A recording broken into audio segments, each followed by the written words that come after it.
మేముంటున్న మేముంటున్న దగ్గరలోనే చిన్న హోటల్ అయితే ఉందండి. అగోండి చూపిస్తున్నాను కదా, అదే హోటల్ అనమాట. హోటల్ అంటే లోపల ఏసీలు అవి ఉండవండి, కేవలం బయటే తినాలన్నమాట. అక్కడ కుకింగ్ చేస్తారు. హోటల్ అంటే ఎప్పుడైనా తింటాం కదండి, ఇలా బయట వేసవికాలం తింటే ఆ థ్రిల్లే వేరండి, బాగుంటుంది. మేము ఇక్కడికి వచ్చి 2 months అవుతుందండి. మా ఆయనకి డైలీ బయటికి తీసుకెళ్ళి ఎప్పుడు ఇంట్లోనే తినాలా అనేసి అంటే ఈరోజు తీసుకెళ్ళారనమాట మా వారు.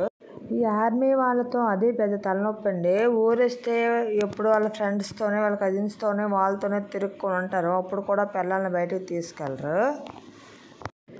ఇక్కడికి వచ్చాకేమో ఎప్పుడు డ్యూటీ అనుకొని ఉంటారు. ఇక్కడ కూడా వాళ్ళకి టైం సెట్ అవ్వదు అనమాట. మేము వచ్చి 2 నెలలు అవుతున్నా, ఇదే ఫస్ట్ టైం అండి బయట ఫుడ్ తినటం అనమాట. 4 రోజుల తర్వాత బయటకు వచ్చాం కదండి, మా పిల్లలు చాలా ఎంజాయ్ చేస్తున్నారు. మా వారు మెనూ చూస్తున్నారు, ఏం తీసుకోవాలి ఏమి అనేసి. మాతో పాటు మా దగ్గర తెలుగు వాళ్ళు ఉన్నారండి, వాళ్ళు కూడా వస్తాము అనేసి ఒక ఫ్యామిలీ ఉన్నారు, వాళ్ళు కూడా వచ్చారు. మురళీ తమ్ముడు వాళ్ళు మేము కలిసి వెళ్ళాము.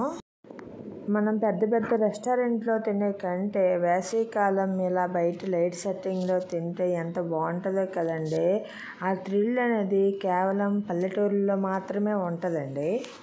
చాలా రోజుల తర్వాత బయటకు వచ్చాము, మా పిల్లలు మంచిగా ఎంజాయ్ చేసుకుంటున్నారండి.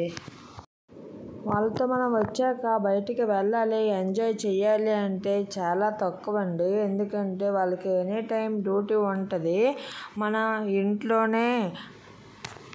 మనం ఇంట్లోనే ఉండాలండి. ఎలాగా వెళ్తే పార్క్కి గట్రా వెళ్ళొచ్చు కానండి, ఏదైనా మన హస్బెండ్స్తో వెళ్ళే థ్రిల్ వేరు, మనం ఒక్కరితో వెళ్ళే థ్రిల్ వేరు కదండి. మేము అలా వచ్చాం, ఆర్డర్ ఇచ్చామన్న టైంకి ఇంకొక తెలుగు వాళ్ళు కూడా మాతో జాయిన్ అయ్యారండి. నాకు చాలా హ్యాపీ అనిపించింది. ఇక్కడ హిందీ వాళ్ళతో మాట్లాడలేను, ఇక్కడ తెలుగు వాళ్ళు చాలా తక్కువ ఉన్నారండి. తెలుగు వాళ్ళు అందరినీ చూశాక నాకు చాలా సంతోషంగా ఉందండి. ఈలోగా మెనూ వచ్చిందండి. ఇక్కడ బటర్ నాన్, చికెన్ మా వారు చెప్పారండి, కానీ ఫుడ్ అయితే మాత్రం అంత టేస్ట్గా లేదండి. ఓకేనండి, బాయ్.